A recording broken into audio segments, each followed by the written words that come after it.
It's June 2020 and it is time for the peonies. So we're going to simplify them. Let's get started.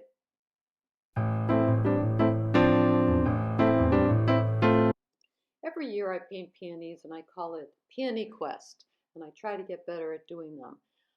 This year I'm very determined to use a very large brush and to do as much as I can using one stroke at a time.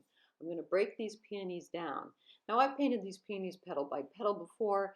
I've also done them in terms of smaller forms within forms, but this year I'm determined to simplify as much as I possibly can. So what I'm doing right now is I'm putting in all the lightest elements. I am leaving the white of the paper white. This is Naples yellow. It's 140-pound cold press arch paper and a red sable flat brush.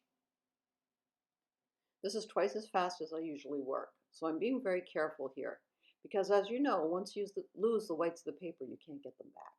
So I want to be very deliberate with every stroke. All right, there's the photograph I'm working from.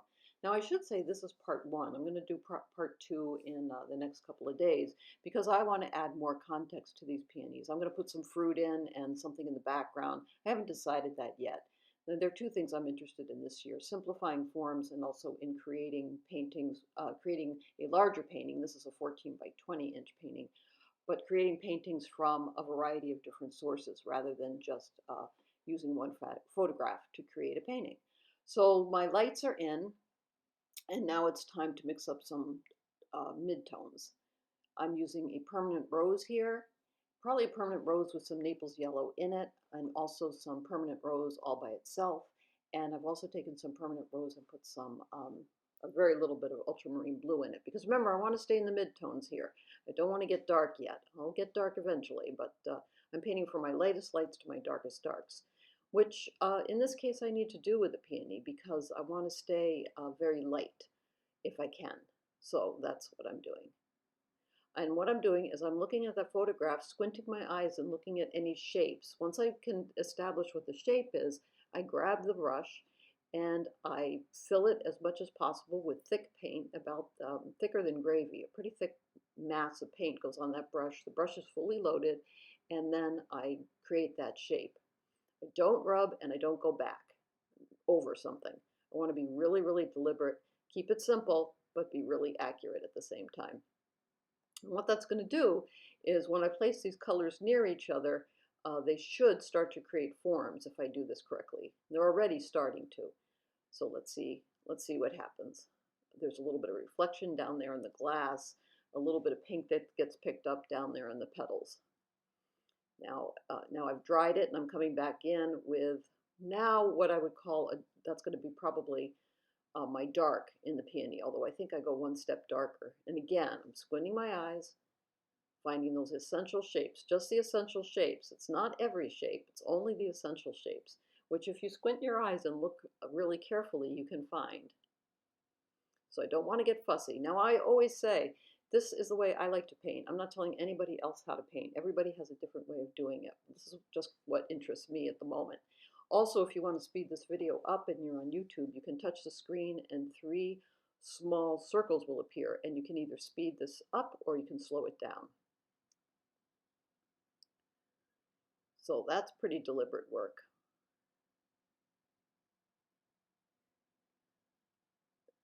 Now I'm going to go dry it again,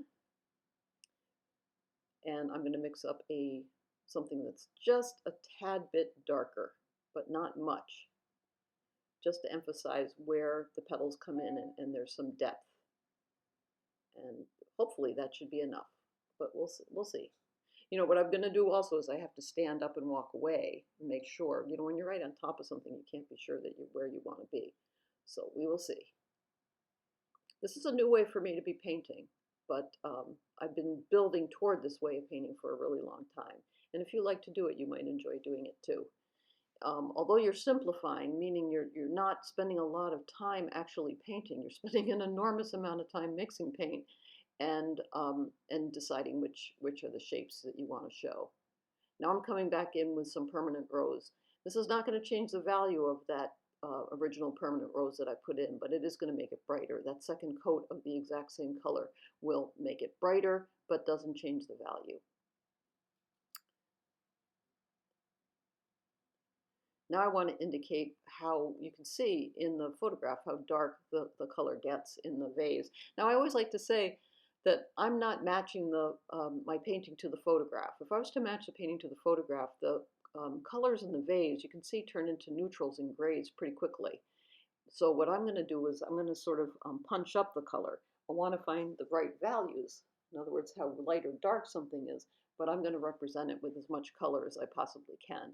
And that's kind of called pushing color, which you start to see after a while. You just start to get an eye for what's light, what's medium, what's dark. And then I say to myself, what color will represent that? All right, now we're getting into the foliage. And the foliage is green. Once you get into green, you're probably in the mid-tone, which I am right here. And there are some real darks in there, but there are also some considerable mid-tones. So this is a lot like looking at a jigsaw puzzle. I'm not looking at the flowers anymore. I'm really concentrating on those stems in the vase. Again, keeping the whites of the paper white and trying to find the essential forms.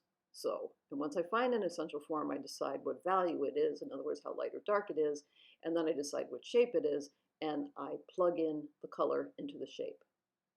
That's the best way that I can describe doing it. So it ends up being lots and lots of sort of large colored shapes that should meld together and create a visual mass. That's my goal. My goal is always to create mass if I can. Right. So I'm feeling pretty good about this right now. Now this probably surprisingly, right now it's going to take about 10 minutes for this first part of this video to go. But in actuality, I was sitting there for probably about an hour. And it's not that my arm gets a little bit tired, but more importantly, my brain gets tired. You make these little micro decisions and you start to tire. And I find if I get fatigued, I'll start to make foolish decisions, which I don't want to make. I want to be really careful and deliberate all the way through.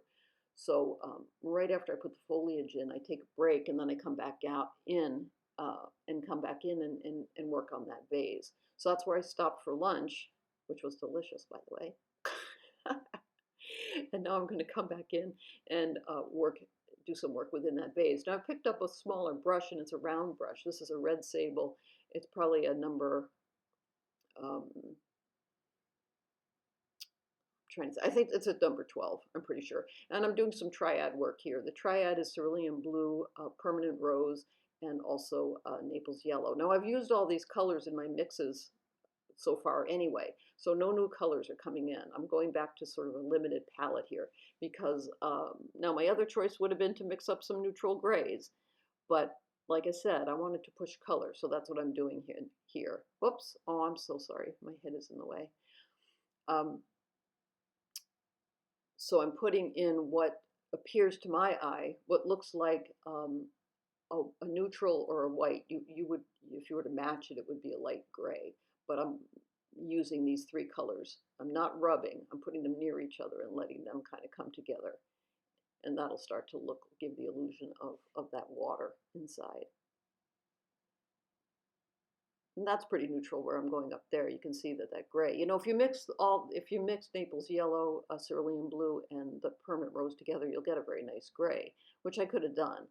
But if I filled in the whole form with a neutral gray, the painting just starts to look a little bit, to my eye, it just doesn't look very exciting. I want my eye to mix the colors when I stand back. Now I'll dry everything, and I think I probably, man, did I stop there? No, I think I do a little bit more. And then I stop. And I'm going to start again tomorrow. I think I'm going to add some lemons. I'm certainly going to work on the background. There's a lot more painting to do, but that's enough for today. So remember to keep the whites of your paper white, your paints wet, mass for value, mix for color. Please join my YouTube channel, and I'll see you next time. And we'll just watch the very end of this thing. I'm definitely putting in grays now because I just want to emphasize, it's real important to include some neutrals in a painting as well, because if everything is color, then in a sense nothing is color. So I'm glad that I decided to throw in some neutrals, but the neutrals are mixed from colors I've already used. I'm not using gray from a tube or creating a gray that isn't mixed from things that I've already used. So everything sort of goes together like a chord. And we'll stop there, and I'll probably start again tomorrow. So make it a great day. Okay, bye-bye.